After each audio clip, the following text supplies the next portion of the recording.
You think they were ever confused about what they were doing? Nah, they knew. They knew exactly what they were pressing when they ignored you. They knew exactly what they were triggering when they turned their backs. They wanted that fire in your gut to explode. But not so you rise. No. So you fall. So you burn everything, including yourself. You think they provoked you out of ignorance? They did it because they were hoping you'd lose control. Because when you lose control, they win.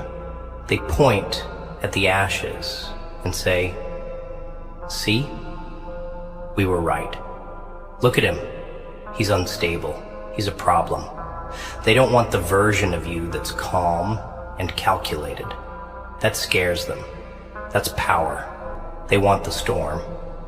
Because storms get blamed. But silence?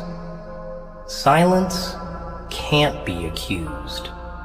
Silence is surgical. And that's what you've got to become now. Surgical.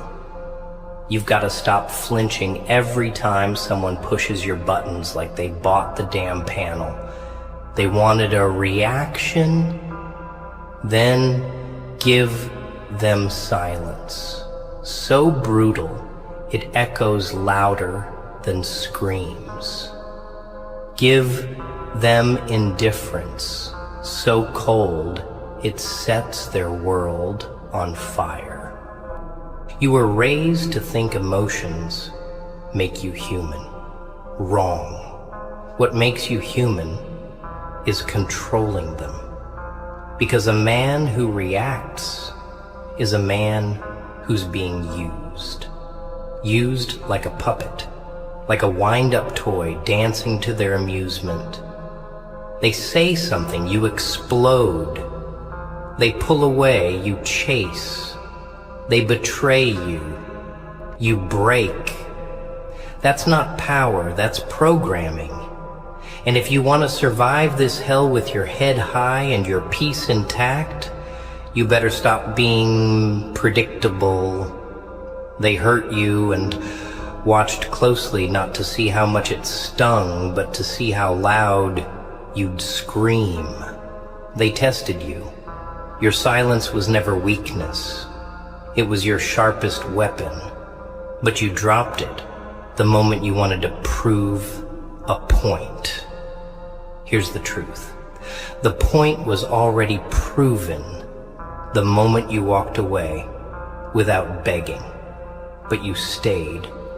You pleaded. You tried to fix it. You lowered your crown. Why? Because you still believed that they had hearts like yours. Wake up. Some people aren't looking for healing. They're looking for dominance. People like that don't come into your life to grow with you. They come in to study you, take what they need, and leave behind the wreckage. They're not sorry. They're satisfied. You think that apology they never gave was going to fix your soul? You waited for them to say sorry while they moved on to their next target. And you kept breaking yourself to keep the memory alive. But here's the kicker. They don't remember it like you do.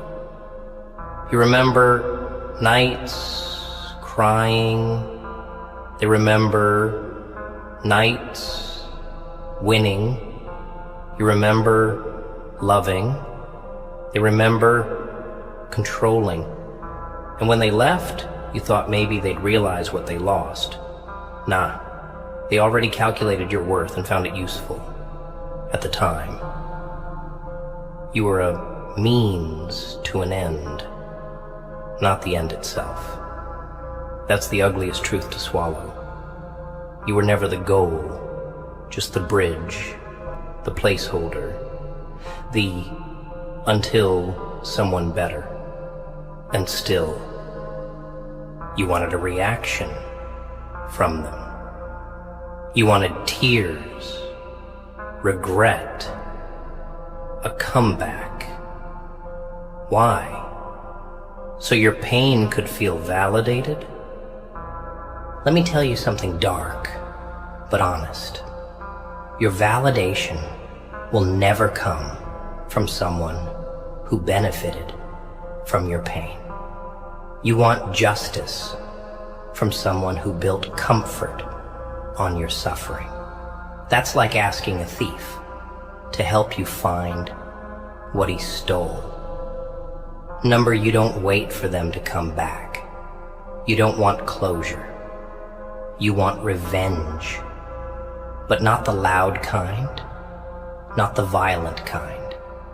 I'm talking about the kind that sits quiet in the back row while they search every crowd for the version of you they buried and never find it again. That's your power now, to become so damn distant, so damn elevated, that the only version of you they can touch is a memory that stabs them every time they reach for it. They sat back and smiled while you unraveled. That wasn't an accident. They whispered rumors, pulled back their energy, showed you indifference just to see how you'd bleed for attention. And you bled. You kept showing up, kept explaining yourself, kept proving your worth to people who already decided you were disposable. You became addicted to being understood by the very ones who misjudged you on purpose. You wasted your breath, your time, your fire, trying to get applause from the same hands that built your downfall. They didn't misunderstand you. They understood you perfectly. That's why they attacked your peace. That's why they mocked your silence. That's why they kept poking until you snapped. They wanted the monster. They wanted to watch the version of you that was calm and collected crack, just so they could say, "See? Told you he was crazy. And now look at you, sitting there in pieces, thinking it's your fault." Nah, don't ever forget. They wanted a reaction. And now you give them none. Let them sit in the silence they tried to avoid. Let them wonder what version of you is coming next. See, people don't fear rage. Rage is predictable. People fear quiet. They fear restraint. Because restraint means you're thinking, calculating, planning. It means you saw everything and chose to say nothing. That's power, and that's what breaks them. You want to win? Then shut down the emotional faucet. No more explanations. No more speeches. No more, but I was just trying to love you. That ship sank. You don't keep knocking on a door that was slammed in your face. You board up that wall and build a kingdom around it. You don't chase, you replace. You don't beg, you disappear. You don't react, you rise. And not for them, for you. Because every second you spend looking back is another second they win. You don't owe them closure, peace, or access. You owe them nothing. Not even a goodbye. You see, the people who try to break you rarely feel guilt. They feel excitement. They love watching you spiral. They feed off your confusion, your doubts, your breakdowns. Your pain validates their power. That's why you've got to starve them. Don't let them feed on your reactions. Don't give them the high they're craving. Be the silence that suffocates, the ghost that haunts their pride, the presence that no longer exists, but still echoes in their head when the lights go off.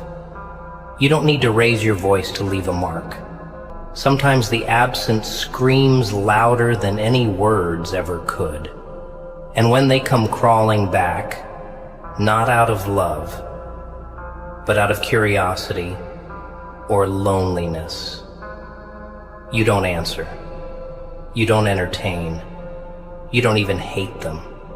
You just act like they never existed. That's the real revenge.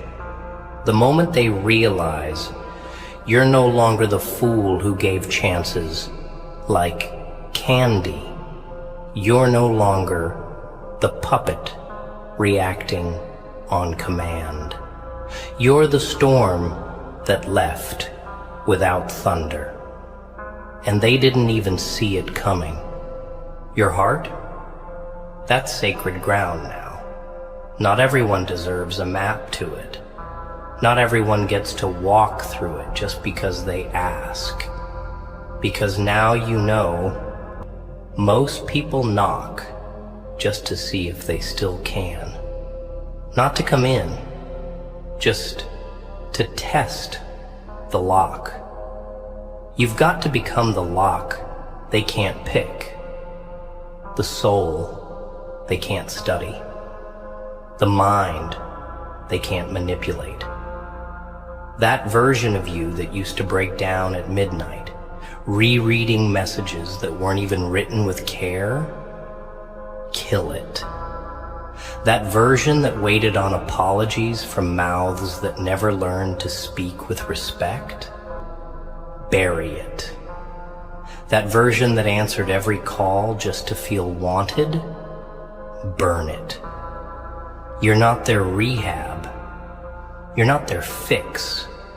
You're not their emotional punching bag. You are the lesson they weren't ready to learn. And now they'll learn it in your silence. You ever notice how they start showing up again? Not when you're broken, but when you start glowing. When your silence becomes strength. When your detachment becomes discipline. That's when they creep back in, like moths, to a flame they never respected when it was flickering. But now that it's a wildfire, they want to warm their hands on it. Too late. Let them freeze. You suffered in silence while they laughed in comfort. You collapsed behind closed doors while they danced in public like they won something. They didn't win. They just walked away before the fight got real. And now that you're becoming untouchable, now that your name carries a silence sharper than any blade, they remember. Not out of guilt, not out of love, out of need. But you're not a shelter for cowards running from the storms they created. You're the storm now. You're not home for those who burned you. You're the fire that reminds them why they're cold. They thought you were weak because you cried? Nah. You cried because you were loyal in a world that profits off betrayal.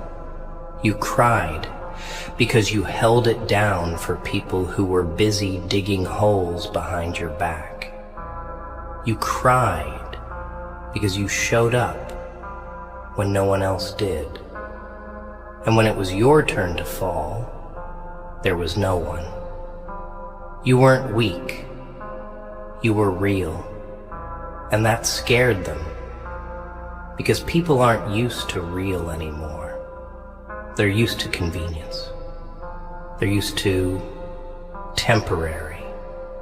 They're used to people who will tolerate disrespect just to feel seen. But you were different. You had a heart, and they didn't know how to handle it, so they broke it. Because people destroy what they can't control. And still, You kept hoping they'd change. You kept explaining, kept forgiving, kept folding, until one day you looked in the mirror and didn't recognize the reflection. You became a shell, a shadow, a joke in your own story. And for what? For people who couldn't even spell loyalty, let alone give it. So now, you stop talking. You stop posting your pain. You stop broadcasting your battles. You go ghost. Not because you're hiding, because you're building. Because the next version of you isn't for public consumption. It's for vengeance. Not the petty kind, but the quiet kind. The kind that shows up in success so loud it silences every doubter. The kind that doesn't need revenge, because you already won by surviving. They tried to destroy you with their absence? Good. You rebuilt without their noise. They left you at your lowest? Perfect. Now they can't reach you at your highest. And when they start asking about you, when your name comes up in rooms you never even entered, let them wonder.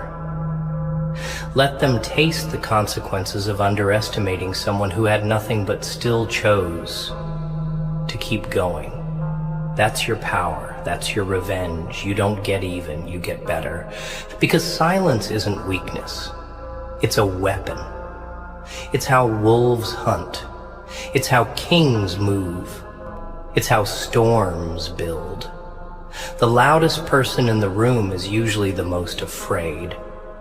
But the quiet one, the one who watches, waits, and never flinches, that's the killer.